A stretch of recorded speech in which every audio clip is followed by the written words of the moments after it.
Hello दोस्तों, मैं सुधीर कुमार। दोस्तों 67 बीपीएस एंड सीजीपीओ के लेकर दोस्तों जो वही चीज है जो आपको पढ़ाए हैं वो एक क्रैश कोर्स के रूप में है और निश्चित रूप से जो दोस्तों है जो आपके एग्जाम में है जो बहुत ही इंपॉर्टेंट साबित होने वाला है। सबसे पहले जो दोस्तों हम बात करेंगे कि पिछले जो हमने 2-3 लेक्चर्स में जो हमने बात किया है, पिछला बार हमने कांग्रेस अधिवेशन की बात किया था कि कांग्रेस अधिवेशन में बिहार से रिलेटेड कौन कौन थे, तो आपको 1912 की बात हम बताए थे। फिर है जो दोस्तों है जो 1915 की बात बताए थे, फिर 1918 की बात बताए थे, फिर 1922 की बात बताए थे और एक 1887 की भी बात है जो हम बताए थे। तो बिहार से कौन कौन थे और बिहार से क्या रिलेशन था, इसको है थोड़ा सा हम जो बैक का है जो आपको बता देते हैं। 1887 में दोस्तों बलदेव तैयब जी के समय में बिहार से सबसे पहले जो प्रतिनिधि जो कांग्रेस के अधिवेशन से भाग लेते हैं जो मद्रास में होता है। 1912 में बांकीपुर में होता है दोस्तों, और इसमें जो है आर एन मुधोलकर रहते हैं और स्वागत करता है जो सच्चिदानंद सिन्हा रहते हैं। फिर है दोस्तों 1915 में है जो अपना सत्येंद्र सिन्हा थे और लॉर्ड वेलिंगटन ने है जो भाग लिया था इसमें। 1918 का विशेष अधिवेशन जो था दोस्तों ये है जो हसन इमाम के समय में अध्यक्षता में हुआ था विशेष अधिवेशन, और 1922 में जो हुआ था दोस्तों ये है जो आपका गया में हुआ था। तो दोस्तों कुछ है इम्पोर्टेंट जो पार्ट था जो आपको है जो रिविजन के साथ ये जो आपको हम पढ़ाते हुए साथ में चले गए। फिर है दोस्तों उसके बाद वाला जो लेक्चर्स में जो इम्पोर्टेंस जो था बिहार स्पेशल में, फिर है जो हमने आपको पढ़ाया था कि है जो किसान आंदोलन के बारे में। तो किसान आंदोलन के बारे में कृष्ण सिंह मुंगेर से जो रिलेटेड थे उनके बारे में हमने पढ़ाया था। फिर सहजानंद सरस्वती के बारे में जो पढ़ाया था, सहजानंद सरस्वती के बारे में जो पूरी डीपली में बताए थे दोस्तों कि कैसे गाजीपुर से आते हैं, इनका जन्म है जो कैसे 1889 से 1950 तक के समय में यह जो किसान आंदोलन से जुड़े रहते हैं। फिर इनकी कर्म कला बुक थी, किसान कैसे लड़े, ये है जो इनकी है जो बहुत ही महत्वपूर्ण बुक थी। बीटा में इन्होंने जो ब्राह्मण और भूमियार का एक संघ बनाया था बीटा में। फिर है जो 1928 में जो औपचारिक रूप से गठन करते हैं। फिर 1929 में जो प्रांतीय किसान का गठन होता है दोस्तों। फिर है 1936 में जो कैसे है जो इनका है जो अखिल भारतीय है जो किसान कांग्रेस के साथ ये मिलती है। तो ये है जो कुछ क्वेश्चन थे दोस्तों जो प्रीवियस क्वेश्चन थे उसको है जो हमने चर्चा किया। फिर उसके एक दिन बाद है दोस्तों 3 लेक्चर जो हमने दिया है उसमें जो हमने पत्रिका के बारे में बात किया था, कैसे है जो आपका है जो सबसे पहले है जो बुक था जो बिहार प्रांतीय गठन की है जो मांग करता है, सबसे पहले है जो वो है जो 1894 में बिहार टाइम्स। फिर है जो उसके बाद है जिसका नाम बिहारी है जो कर दिया जाता है 1913 में कलिंगम को बनाया जाता है। फिर है जो दोस्तों है जो फिर आगे भी है स्वराज कथा के बारे में बताए थे, माँ की पुकार के बारे में बताए थे बालमुकुंद वाजपेयी। फिर है जो दोस्तों देश की पुकार के नियोगी के बारे में बताए थे हम। तो हमने जो ओवरव्यू जो था आपको है जो अभी तक का जो था इम्पोर्टेंस जो था ये जो क्वेश्चन पूछा जा सकता है जो है जो इम्पोर्टेंस था। आज हम दोस्तों है जो पाल वंश के बारे में बताएंगे और कर्नाटक वंश के बारे में। कहे कि 1-2 क्वेश्चन यहाँ से आपको बिहार से 10-12 क्वेश्चन रहेंगे और इसी के इर्द गिर्द है जो दोस्तों है जो घूमेगा क्वेश्चन आपको देख लीजिएगा एग्जाम में जाकर। तो आप हम हर्ष के विघटन आज हम बात करेंगे। फिर उसके बाद लास्ट में दोस्तों है जो हम कुछ आपको बिहार इकोनॉमिक सर्वे जो है वो है 2019-20 जो 20-21 में आया था उसके कुछ क्वेश्चन है जो आपको करवाएंगे। फिर है जो दोस्तों है जो फिर इसी तरह से दो दिन में जो बिहार स्पेशल खत्म हो जाएगा। फिर करेंट पे आएंगे और फिर इम्पोर्टेंस जो पार्ट है जो क्वेश्चन पूछे जा सकते हैं हिस्ट्री का उसका है जो हम छोटा छोटा पार्ट करके जो दोस्तों आपको है जो ये जो 30 दिन का है पूरा चलेगा। तो दोस्तों वीडियो अच्छा लगता है तो जरूर है जो लोगों के बीच जो शेयर करें, वही मेरा मानक होता है दोस्तों। हम चलते हैं दोस्तों आज का जो वीडियो लेक्चर है वो है जो हर्ष के विघटन के बाद से जो कैसे पाल वंश आता है और पाल वंश के बाद जो कैसे कर्नाटक वंश आता है और कुछ महत्वपूर्ण तत्वों पर है जो बात करेंगे। दोस्तों हर्ष के बारे में कुछ जानकारी ले लेते हैं। ये जो हर्षवर्धन था दोस्तों, इसका पिता जो है प्रभाकर वर्धन था। उसके 2 पुत्र थे, एक राजवर्धन था और एक हर्षवर्धन था। क्या नाम था? एक है जो आपका राजवर्धन था और दूसरा है जो ये हर्षवर्धन था। दोस्तों ये 2 उसके पिता पुत्र थे किसके? प्रभाकर वर्धन के। प्रभाकर वर्धन के। इसकी है जो मृत्यु है जो दोस्तों देवगुप्त कर देता है, इसकी कहानी है जो दोस्तों यहाँ से खत्म हो जाती है। अब हम हर्षवर्धन पे आते हैं। हर्षवर्धन है जो दोस्तों है जो 16 वर्ष की उम्र में है जो दोस्तों है जो ये है जो गद्दी पर बैठता है, कन्नौज पे अधिकार कर लेता है और उसके बाद है जो गद्दी पर है जो बैठता है 16 वर्ष की उम्र में और है जो उसकी राजधानी है जो बना लेता है। फिर है जो आगे हम अगर बात करेंगे तो इसके जो सबसे इम्पोर्टेंट है और किसको हराता है दोस्तों, शशांक शासक को हरा कर बैठता है। फिर है जो हर्ष और भर्षक पुलकेशी द्वितीय, पुलकेशी द्वितीय से जो दोस्तों है युद्ध होता है जिसमें हर्ष है जो उसमें हार जाता है और है जो हर्ष हारने के बाद दोस्तों है जो फिर है जो उसकी स्थिति जो कहीं ना कहीं कमजोर हो जाती है। फिर है जो हर्ष के बारे में अगर हम बात करें दोस्तों तो हर्ष के 3 इंपॉर्टेंट जो बुक है आपके है जो ये है जो रत्नावली है जो नागगंगा है, ये है जो दोस्तों है जो इसकी है जो कुछ इंपॉर्टेंट बुक है। इसके समय सबसे इम्पोर्टेंट है कि हर्षवर्धन के समय हेनसांग आया था दोस्तों जो बहुत ही इंपॉर्टेंट है। हेनसांग 629 से 645 ईस्वी में है जो हेनसांग आया था। इसे यात्री का राजकुमार शाक्य मुनि भी है जो इसको है जो कहा जाता है। तो दोस्तों ये है जो और दूत भी है जो दोस्तों है जो हर्षवर्धन है जो चीन भेजा था और चीन से जो दूत है जो इसके समय में आया था। फिर है जो दोस्तों इसको हर्ष को अंतिम है जो हिंदू शासक बोला जाता है। हर्ष को है जो अंतिम हिंदू शासक भी है जो इसको जो बोला जाता है। ना ये कट्टर था दोस्तों और न ही सभी का शासक था, इतिहासकार के द्वारा है जो ऐसा बोला गया है। तो कुछ हर्ष के बारे में जो इम्पोर्टेंट जो बात था वो है जो दोस्तों है जो आप सकता है जो इम्पोर्टेंट है जो आपके पूछा जा सकता है। एक इम्पोर्टेंट चीज है कि हर्ष के समय में लोकपाल के नाम सुने हैं दोस्तों। लोकपाल का वर्ड है जो दोस्तों हर्षवर्धन के शासन काल में इसी के प्रशासन में है इस वर्ड का है जो सबसे पहले जो यूज किया गया था जो है जो 1967 में, अभी वर्तमान में 1967-68 में है जो दोस्तों है जो सबसे पहले है जो इस बिल को है जो लोकसभा में जो रखा गया था। और जानते हैं कि इस आंदोलन में अन्ना हजारे की बहुत बड़ी भूमिका रही है दोस्तों, अरविंद केजरीवाल की बहुत बड़ी भूमिका रही है। अरविंद केजरीवाल एक ऐसे नेता है इनको कहा जा सकता है कि एक परिवर्तन नामक एक है जो एनजीओ चलाते थे। एक परिवर्तन नामक एनजीओ है जो दोस्तों अरविंद केजरीवाल के द्वारा चलाया जाता था और एक IRS रख चुके हैं दोस्तों, इंडियन रेवेन्यू सर्विस में जो सर्विस करते थे। और परिवर्तन नामक जो इनका जो एनजीओ था दोस्तों उस एनजीओ के माध्यम से है जो यही लोकपाल के लेकर है जो बहुत है जो बड़ा आंदोलन है जो इन्होंने एक समय किया था। तो ये अलग बात है दोस्तों। फिर है जो अन्ना के साथ बाद में जुड़े और है जो फाइनली है जो अभी है जो वर्तमान में दिल्ली के जो मुख्यमंत्री हैं। तो कुछ हमने जो इम्पोर्टेंट जो पार्ट था उसको है जो दोस्तों है जो हमने जो लिया। और अभी जो है लोकपाल के है जो पिनाकी चंद्र घोष, कौन है? पिनाकी चंद्र घोष है जो भी है जो इसमें 7+1 8 सदस्य टोटल होते हैं।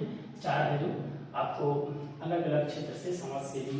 फिर है जो दोस्तों 4+4 का है जो रेशियो इसमें दिया गया है। 4 है जो एग्जीक्यूटिव पार्ट से रहेंगे और 4 है जो दोस्तों एनजीओ, SC, ST, OBC, महिला इस तरह के शामिल करके है 8 है जो टोटल है जो लोकपाल में जो रहता है। तो दोस्तों ये है जो कुछ अलग पार्ट था, कुछ इंपॉर्टेंट पार्ट था जो आपके सामने जो बताने का जो प्रयास किए। उसके बाद हम पाल वंश के ऊपर चलते हैं जो आज हमारा जो लेक्चर है दोस्तों पाल वंश के ऊपर। तो पाल वंश का जो है दोस्तों 8 से 12वीं शताब्दी के बीच में जो पाल वंश है इसकी बात की जाती है। और ये जो पूर्वी भारत, कौन सा पूर्वी भारत में है जो ये जो पाल वंश का उदय होता है। इसके संस्थापक की अगर बात करें दोस्तों तो संस्थापक जो है इसके जो कौन है जो गोपाल है। क्या है? गोपाल। ध्यान रखिएगा आपके गांव के अगल बगल में नाम होगा गोपाल, याद रखिएगा वो जो पाल वंश के संस्थापक याद करने के लिए बता रहे हैं। इन्होंने उदंतपुरी और जगदलपुर दोस्तों ये बांग्लादेश में है और यूनेस्को के सूची में जो जगदलपुर है जो दोस्तों है जो शामिल किया। तो यह जो उदंतपुरी विश्वविद्यालय जो बिहार से और है जो जगदलपुर है जो दोस्तों है जो इन्होंने इसकी है जो स्थापना किया था। गोपाल ने जो उदंतपुरी विश्वविद्यालय और जगदलपुर विश्वविद्यालय के इन्होंने जो स्थापना किया था। फिर इसके पुत्र हैं जो दोस्तों, ये इंपॉर्टेंट है कि क्वेश्चंस कहाँ से बनते हैं उस चीज को लिया। इसके पुत्र क्या थे? धर्मपाल थे। धर्मपाल जो दोस्तों है जो इसके पुत्र थे। और है जो दोस्तों इन्होंने उत्तरापद की है जो स्वामी, उत्तरापद स्वामी है जो इनका है जो पद है जो दिया गया था। एक जो उनका जो ऑनर होता है वो ऑनर है जो धर्मपाल को मिला था। और मिला था दोस्तों ये कन्नौज के युद्ध के बाद है जब ये गद्दी पर बैठता है तब है दोस्तों उत्तरापद स्वामी है जो इसे जो ऑनर दिया जाता है। यह दोस्तों उसके बाद त्रिपक्षीय संघर्ष में जो भाग लेता है। त्रिपक्षीय संघर्ष कौन कौन था दोस्तों? एक राष्ट्रकूट था, एक पाल वंश था, और एक है जो दोस्तों आपका जो था एक है जो आपका चोल था। क्या नाम था? एक है जो आपका है जो चोल था। तो जानवे करते हैं दोस्तों कि ये है जो तीन जो त्रिपक्षीय संघर्ष था, उसमें पूछ देता है कि इनमें कौन शामिल नहीं था, तो ज्यादातर ऑप्शन में है दोस्तों चालुक्य वंश रहता है, और बाकी जो है इन तीन के बारे में हम बात किए। एक राष्ट्रकूट था, एक पाल वंश था, एक है जो चोल वंश था। जो है जो दोस्तों राष्ट्रकूट वंश है जो ध्रुव है जो इसमें होता है, और पाल वंश है जो दोस्तों धर्मपाल है जो इसमें भाग लेता है दोस्तों। ये है जो 5 क्षेत्रों में है जो दोस्तों है जो ये जो लड़ा गया था। 5 क्षेत्रों में लड़ा गया था, और लड़ा भी गया था दोस्तों है जो द्वापर का क्षेत्र था उसके लिए ये संघर्ष चल रहा था। और सबसे शक्तिशाली इसमें दोस्तों चोल वंश था। कौन था सबसे शक्तिशाली जो था इसमें जो चोल वंश था। आगे बढ़ते हैं दोस्तों। पाल वंश के समय जो धर्मपाल जो था वो है जो विक्रमशिला विश्वविद्यालय की जो स्थापना किया था। हम उसी चीज को पढ़ा रहे हैं जो है जो आपको एग्जाम में जो पूछा जा सकता है। विक्रमशिला विश्वविद्यालय की स्थापना है जो दोस्तों है जो धर्मपाल के समय में हुआ था, और है जो इसके जो हेड थे उस समय अति दीपांकर थे। क्या नाम था? अति दीपांकर जो थे उस समय विक्रमशिला विश्वविद्यालय के प्राचार्य थे अति दीपांकर। यह जो क्वेश्चन है जो जिसे पूछा जाता है दोस्तों ध्यान रखिएगा। 200 गांव है जो दोस्तों नालंदा महाविहार के लिए है जो दोस्तों धर्मपाल ने उसका रख रखाव के लिए जो 200 गांव है दान में दिया था कि भाई आप इसके रख रखाव के लिए है जो आप जो रखिए। कन्नौज संघर्ष के बारे में दोस्तों हमने बता दिया। इसके बाद हम आगे बढ़ते हैं दोस्तों दीपपाल। हम उसी चीज को है जो आपको है जो टारगेट कर रहे हैं दोस्तों जो है जो एग्जाम में पूछा जा सकता है। आप हमेशा कंफ्यूजन रहते होंगे, लेकिन है जो आज यहाँ कंफ्यूजन है जो दूर कर दिया जाएगा। देवपाल के बारे में इसका जो है जो आगे है जो दोस्तों देवपाल। हमने गोपाल की चर्चा किया, धर्मपाल की चर्चा किया, देवपाल की चर्चा करेंगे, महिपाल की चर्चा करेंगे और रामपाल की चर्चा करेंगे। सब है जो एक कंबाइंड करके जो दोस्तों आपको यहाँ पर मिल जाएगा। देवपाल में अगर बात करें दोस्तों तो देवपाल जो था ये है जो 810 से 850 ईस्वी में था, और है जो उदार एवं विस्तारवादी की नीति है जो देवपाल के पास था। निश्चित रूप से है जो ये है जो उदार भी था और अपने क्षेत्र का भी जो विस्तार किया था। ये है जो नेपाल और है जो उड़ीसा तक है जो इसका है जो पूरा साम्राज्य जो कहा जाता है दोस्तों, और कहा जाता है कि इन्होंने ढक्कन संघर्ष में भी है जो इन्होंने भाग लिया था, लेकिन है जो दोस्तों है जो वहां पर है जो सक्सेस नहीं होता है। फिर है जो दोस्तों की जावा के शैलेंद्र वंशीय एक शासक है दोस्तों बलदेव पुत्र, उसके अनुरोध पर है दोस्तों जो 5 गांव है जो उसको दिया था। 5 गांव है जो उसके अनुरोध पर जो दिया था। तो यह जो क्वेश्चन बीपीएससी हमेशा पूछती है, इसीलिए दोस्तों इसमें जो भी है जो मान कर सोचिए। फिर है दोस्तों पाल वंश के पतन की शुरुआत है जो इसी के समय में होती है। पाल वंश की पतन की शुरुआत है जो इसी समय होती है, आंशिक पतन।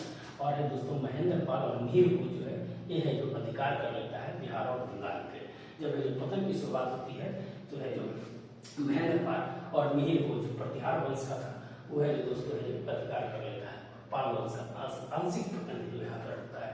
और दक्षिण पूर्व एशिया से दोस्तों जो घनिष्ठ संबंध है। साउथ ईस्ट एशिया आप जानते हैं दोस्तों, हिमालय और स्पार्ट को साउथ ईस्ट एशिया का है जो देश करते हैं। इसकी बहुत विस्तृत चर्चा करेंगे। यह जो कैसे है जो ये सब साउथ एशिया के साथ है ईस्ट पॉलिसी जो अपना है, ईस्ट पॉलिसी है, इस ईस्ट पॉलिसी पे ही चर्चा करेंगे। कौन कौन सी चर्चा है इस पर जो बात करेंगे। INT है, इंडिया म्यांमार थाईलैंड की चर्चा हम करेंगे, ये है जो बहुत इंपॉर्टेंट है। फिर है दोस्तों है जो सार्क की भी जो चर्चा करेंगे। फिर है जो दोस्तों मिस्टेक की भी है जो चर्चा हम करेंगे।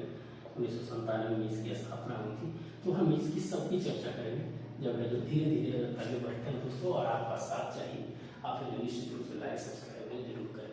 दक्षिण पूर्व एशिया से भी इसके घनिष्ठतम संबंध थे दोस्तों। फिर है देवपाल के बाद दोस्तों महिपाल के पास आते हैं। महिपाल को पाल वंश का द्वितीय संस्थापक के रूप में जाना जाता है। क्या पाल वंश के द्वितीय संस्थापक के रूप में किसे जाना जाता है तो महिपाल को जाना जाता है। यह जो दोस्तों 11वीं शताब्दी का जो काल है, और बंगाल एवं मगध पर दोबारा है दोस्तों अधिकार कर लेता है। बस शॉर्ट पर ये जो इम्पोर्टेंस है अभी क्रैश कोर्स के रूप में है, वही चीज को हम पढ़ा रहे हैं जो क्रैश कोर्स के रूप में है, जो आपको एग्जामिनेशन में बहुत ही महत्वपूर्ण होने वाला है। तो दोस्तों महिपाल में बस इतना ही है। फिर है जो रामपाल की हम बात करेंगे। रामपाल के समय 1097 में जो दोस्तों कर्नाट वंश का उदय जो तिरहुत में होता है। कहाँ पर होता है दोस्तों? तिरहुत में। कर्नाट वंश का उदय जो दोस्तों है जो तिरहुत में होता है और इसके संस्थापक है दोस्तों नंददेव। कौन है? नंददेव। इसका पुत्र है दोस्तों एक गंगदेव, वो है जो राजधानी है जो सिमरावगढ़ बनाता है। कहाँ पर? सिमरावगढ़ बनाता है और बहुत ही प्रमुख शासक है जो था उसका बेटा था। नंददेव की जो उपाधि मिली थी दोस्तों कर्नाटक कुलभूषण की उपाधि है जो नंददेव को है जो प्राप्त हुई थी। तो बस इतना ही, जहाँ से क्वेश्चन आपको टच कर दे और है एग्जाम में आप जाइएगा दोस्तों तो आप इस बोर्ड को जो जरूर याद कीजिएगा, क्योंकि इसी बोर्ड से है जो आपको है जो क्वेश्चन है जो देखने के लिए मिल सकता है। तो निश्चित रूप से है आपसे उम्मीद करते हैं कि लाइक एंड सब्सक्राइब जरूर करें। फिर है दोस्तों नरसिंह देव, बहुत ही इंपॉर्टेंट है दोस्तों। यह एक समाज सुधारक के रूप में है दोस्तों कर्नाटक वंश में काम किया तिरहुत में। और है दोस्तों बगतार खिलजी के समय, आक्रमण के समय है जो कर्नाटक वंश का शासक कौन था? तो नरसिंह देव था। पूछ देगा कि बगतार खिलजी के समय है जो आक्रमण के समय है कर्नाटक वंश का शासक कौन था? तो नरसिंह देव था दोस्तों। कौन था? नरसिंह देव एक समाज सुधारक था। दूसरा दोस्तों तिरहुत और दरभंगा पर है जो अधिकार कर लिया था। तिरहुत और दरभंगा पर है जो इन्होंने अधिकार कर लिया था। तो नरसिंह देव था। फिर कर्नाटक वंश का अंतिम शासक की बात करें तो हरि सिंह देव था। कौन सा दोस्तों? हरि सिंह देव जो अंतिम शासक था और ये पंजी प्रथा है जो वहाँ चलाया। क्या चलाया था? पंजी प्रथा है जो चलाया था। और जब बंगाल से जब गयासुद्दीन तुगलक लौट रहा था दोस्तों, तब है जो 1324 में है जो हरि सिंह देव के साथ उसकी है जो लड़ाई होती है और हरि सिंह देव है जो भाग जाता है तो है जो कब्जा है कर लेता है। और यही गयासुद्दीन तुगलक जब लौटता है तो उस समय जो वहाँ पर जो निजामुद्दीन औलिया होता है दोस्तों, उसको बोलता है कि हम आ रहे हैं। तब है जो उसमें है जो निजामुद्दीन औलिया होता है कि दिल्ली अभी दूर है। उसी शासक जो लौटते समय है जो वो है जो उसके साथ नहीं बनता था निजामुद्दीन औलिया के साथ, इसलिए बोला था कि है जो दिल्ली अभी दूर है। तो है जो निश्चित रूप से दोस्तों है जो ये है जो तुगलक वंश। हमने दिल्ली सल्तनत के बारे में बात करेंगे। दिल्ली सल्तनत का सबसे लंबा काल है दोस्तों है जो तुगलक वंश का रहा है, 94 वर्ष का रहा है। उसकी चर्चा है जो हम अलग से करेंगे। 1324 में जो दोस्तों है जो इस समय वापस लौटता है 24-25 में। और उसके बाद जो दोस्तों 1378 में जो पूर्णतः रूप से जो दोस्तों जो कर्नाटक वंश जो खत्म हो जाता है और उसके बाद कोई 12 वंश का है तिरहुत में जो शुरू होता है।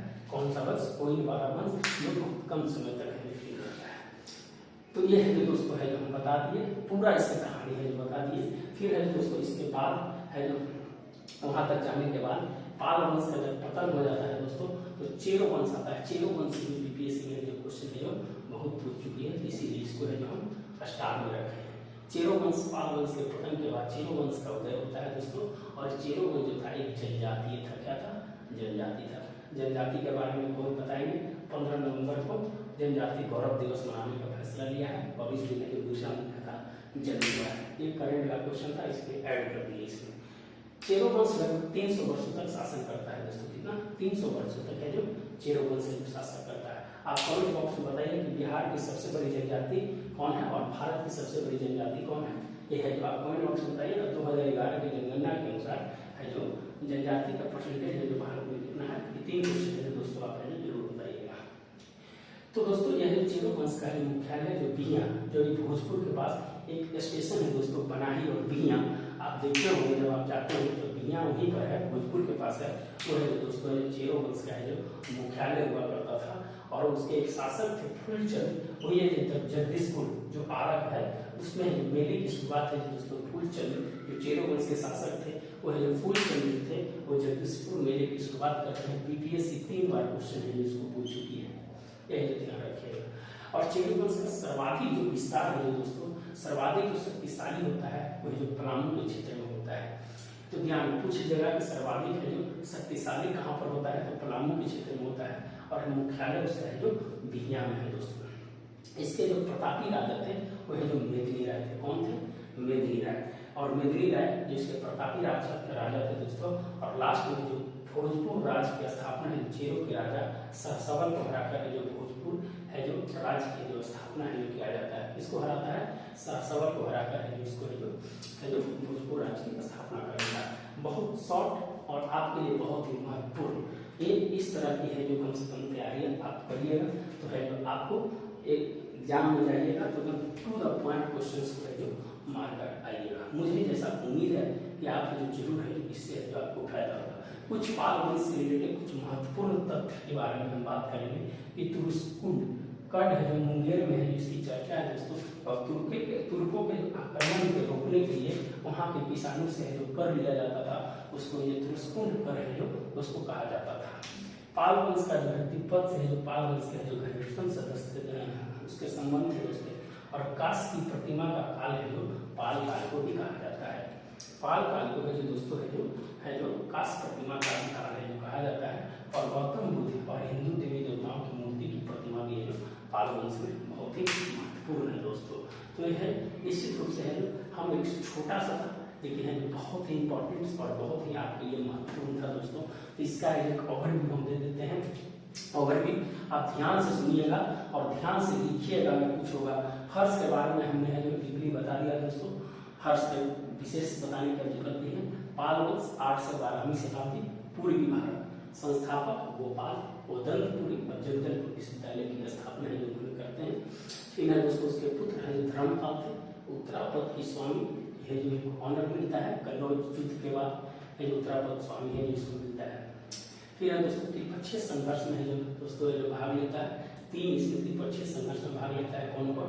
एक है जो राष्ट्रकूट, एक चोल है और दूसरा है जो गुर्जर प्रतिहार है। यह है जो दोस्तों 3 त्रिपक्षीय था और सबसे शक्तिशाली शख्स में चोल था दोस्तों। फिर है दोस्तों विक्रमशिला विश्वविद्यालय की स्थापना है धर्मपाल करते हैं, और 200 गाँव है नालंदा महाविद्यालय, नालंदा महाविद्यालय में महाविहार को है जो दोस्तों है जो 2016 में है यूनेस्को की सूची में जो शामिल किया गया है, यह ध्यान रखिएगा। और गुप्त काल में जो नालंदा महाविहार को जो बनाया गया था। फिर है उसके देवपाल 810 से 850 उदार एवं विस्तार की नीति है जो दोस्तों है जो देवपाल इसमें जो चली थी, और नेपाल से लेकर उड़ीसा तक है जो इसका है जो राज्य था, और ढक्कन संघर्ष तक है जो भारत का लेकिन यहाँ जो असफल रहा था। शैलेंद्रवर्ती जावा के शैलेंद्र जो वंश था उसके बलदेव पुत्र के अनुरोध पर 5 गाँव है जो दोस्तों है जो उसके जो दिया था। पाल वंश का पतन की शुरुआत यही से होती है। दक्षिण पूर्व एशिया से इसके संबंध अच्छे थे, और पाल वंश का आंशिक पतन में वो है जो महीपाल और मिहिर जो दोस्तों अधिकार कर लेता है। महीपाल के बारे में द्वितीय संस्थापक के रूप में दोस्तों 11वीं शताब्दी बंगाल पर अधिकार कर लेता है। फिर है रामपाल 1097 कर्नाटक वंश का उदय तिरहुत में हुआ था दोस्तों। संस्थापक नन्नदेव थे, उसकी बात कर्नाटक कुलभूषण की मिली थी, और गंगदेव जो दोस्तों है उसका बेटा था जो युग था, और सिंगावगढ़ में उसकी है जो राजधानी बनाया था। नरसिंह देव की बात करेंगे दोस्तों, एक समाज सुधारक था, और बख्तियार खिलजी के आक्रमण के समय जो कौन था? तो नरसिंह देव था। तिरहुत और दरभंगा पर है दोस्तों इन्होंने अधिकार कर लिया था। हरि सिंह देव पंजी प्रथा की शुरुआत किए थे। गैसुद्दीन तुगलक से लौटते समय बंगाल से जो दोस्तों इसकी भिड़ंत होती है और एक भाग जाता है, और उसके बाद 1378 में जो कर्नाटक से समाप्ति हो जाती है, उसके बाद कोइलवारा वंश की जो शुरुआत होती है। चेरो वंश के बारे में हम बात करेंगे दोस्तों कि पाल वंश के पतन के बाद है दोस्तों चेरो वंश का उदय होता है।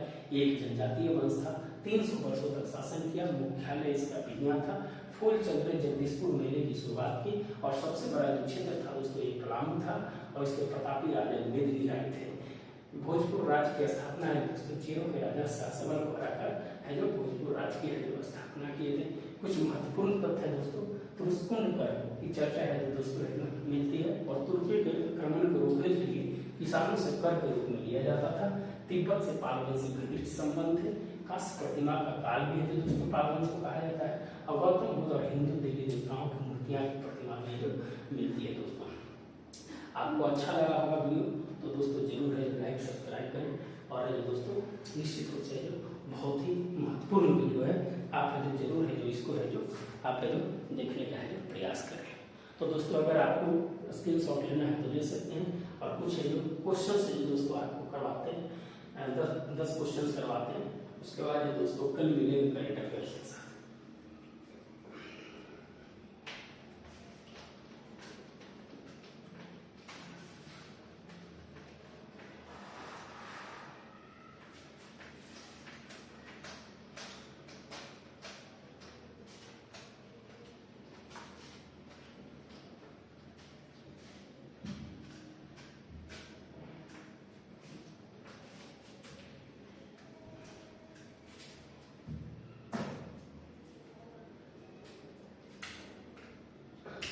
पहला है दोस्तों कि जो इकोनॉमिक सर्वे है,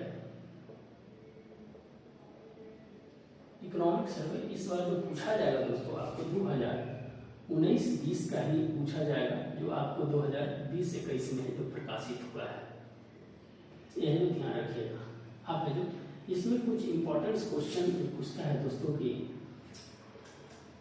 आपको है जो पूछ देता है कि प्रति व्यक्ति है जो हमने कुछ क्वेश्चन कल पूछा था, प्रति व्यक्ति बिजली खपत कितना किलोवाट आवर है, किलोवाट आवर है।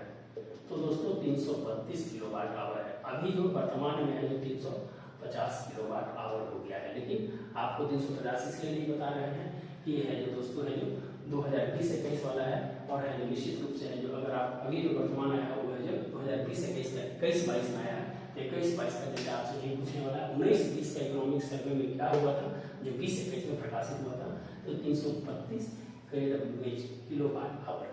डिमांड कितना था दोस्तों, डिमांड है दोस्तों 60-73, कितना है 60-73 है, और पूरा कर लिया है दोस्तों, कितना है बिहार है जिसको पूरा कर लिया। सरप्लस स्टेट है जो बोला जाता है, क्या बोला जाता है, सरप्लस स्टेट है जो बोला जाता है। अपना है जो बिजली का है वो है जो, और ये है जो हर घर बिजली लगातार जो आपका 7.7 में 1.0 में दोस्तों था, हर घर बिजली लगातार, उसको है जो दोस्तों है जो अचीव कर लिया है। तो ये क्वेश्चन पूछा जा सकता है। फिर है जो दोस्तों ये है जो आपका प्रति व्यक्ति बिजली खपत के बारे में था। दूसरा है कि बिहार में जो है सड़क से जो क्वेश्चन पूछ देता है दोस्तों, NH और स्टेट हाईवे, ये है जो कितना है, तो दोस्तों ये टोटल कितना किलोमीटर में है, ये है जो 5475.6 किलोमीटर है जो दोस्तों है जो नेशनल हाईवे है, और है जो 3713 किलोमीटर है जो दोस्तों स्टेट हाईवे है। ये भी है जो क्वेश्चन पूछा जा सकता है। पथ घनत्व में है जो बिहार है दोस्तों, बिहार है जो चौथे स्थान पे है, कितना, चौथे स्थान पे है जो पथ घनत्व में है जो दोस्तों है जो है बिहार।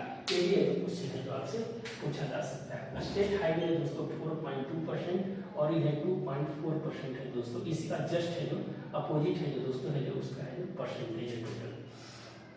ये है जो दोस्तों सड़क से भी क्वेश्चन है जो पूछा जा सकता है।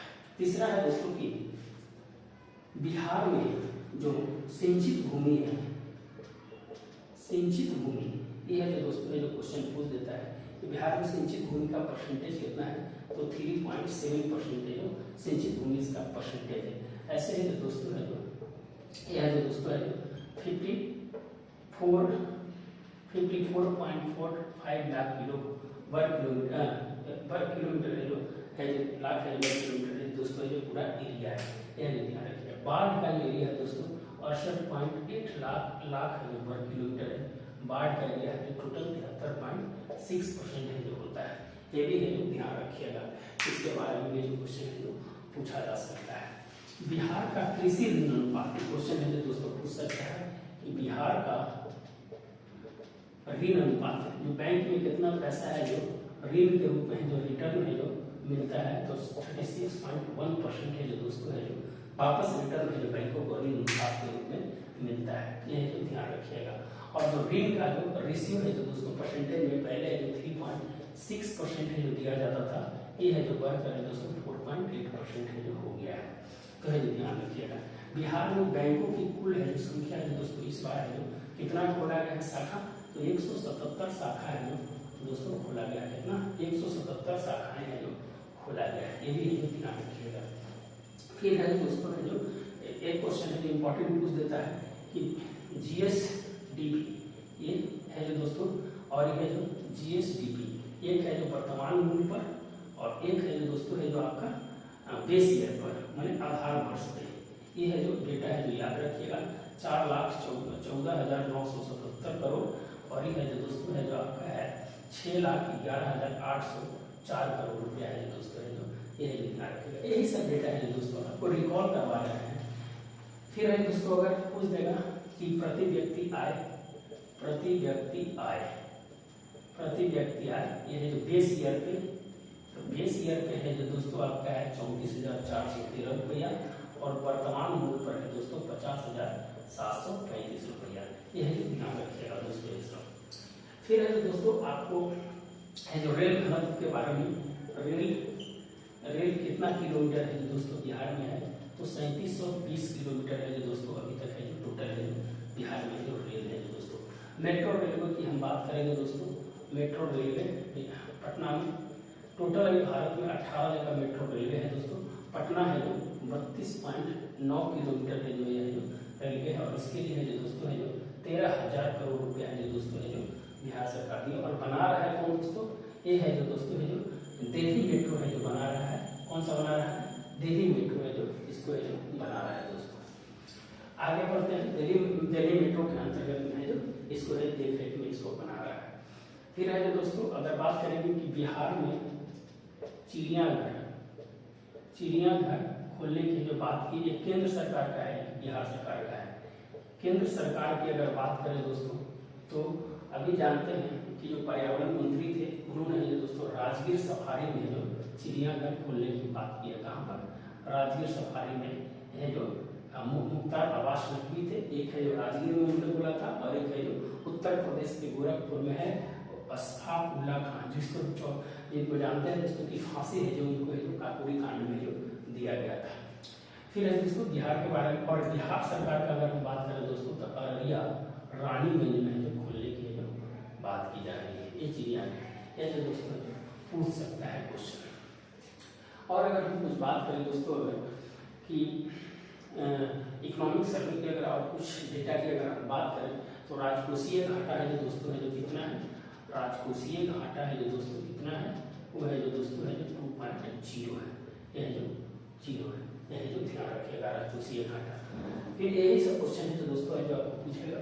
और कुछ इंपॉर्टेंट जो क्वेश्चन है जो दोस्तों आपको जो बताना चाहेंगे कि है जो राजस्व, जो प्राप्ति राजस्व है दोस्तों, प्राप्ति राजस्व है वो है जो दोस्तों है जो 1,53,408 रुपये, कुछ डेटा यही इसी के आसपास है, आप है इसको एक बार देख लीजिएगा। है जो 1,53,000 के आसपास ये जो प्राप्त राजस्व है, और जो खर्च है दोस्तों 1,23,000 के आसपास है जो खर्च हुआ है। आप उसको जरूर एक बार रिकॉल कर लीजिएगा। तो ये कुछ इंपॉर्टेंट्स थे जो है जो हम आपको बताने का है दोस्तों जो प्रयास कर रहे हैं। कुछ 2-3 क्वेश्चंस अगर और है तो आपको रिपीट कर देते हैं, जो इम्पोर्टेंट जो पूछा जा सकता है।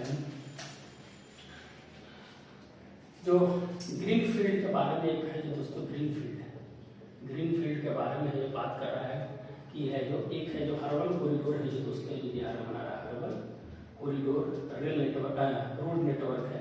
यह है जो दोस्तों हर्बल कॉरिडोर है जो है जो दोस्तों औरंगाबाद से इन करती है, और है जो दोस्तों है जो जयनगर तक है जो अब उसको कर दिया है टोटल 271 किलोमीटर। यह है जो हर्बल कॉरिडोर इसलिए नाम रखा है दोस्तों की ये है जो आयुष विभाग के द्वारा है जो उसके अगल बगल है जो पेड़ ऐसे लगाए जाएंगे जो हर्बल से रिलेटेड, उसको है जो हर्बल कॉरिडोर है जो नाम दिया है। फिर है दोस्तों ग्राम उजाला योजना, यह है जो दोस्तों आर.के. सिंह के द्वारा है जो चालू किया गया था। आर.के. सिंह जो ऊर्जा मंत्री हैं उनके द्वारा है जो चालू किया गया था दोस्तों जो ग्राम उजाला योजना, यह जो बहुत ही इंपॉर्टेंट है दोस्तों, आप ध्यान रखिएगा। कुछ ऐप के बारे में है दोस्तों हम बता देते हैं कि हिट कोविड ऐप, फिर है दोस्तों है जो कोरोना सहायता ऐप, फिर है वंडर ऐप, इसके बारे में चर्चा कर रहे हैं दोस्तों। फिर है जो दोस्तों है जो वंडर ऐप के बारे में है। फिर अनमोल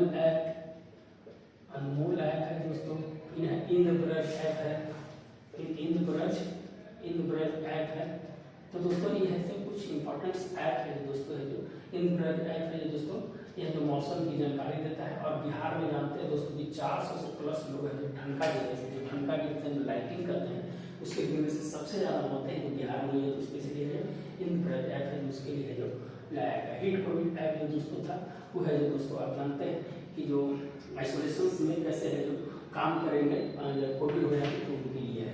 फिर अनमोल ऐप है दोस्तों, गर्भवती महिलाओं से रिलेटेड था। अनमोल ऐप और वंडर ऐप दोनों मिलाकर ये जो काम कर रहा था दोस्तों की इमरजेंसी में जो किस प्रकार से है जो हमें जो सहायता मिले गर्भवती महिलाओं को और टीकाकरण से रिलेटेड।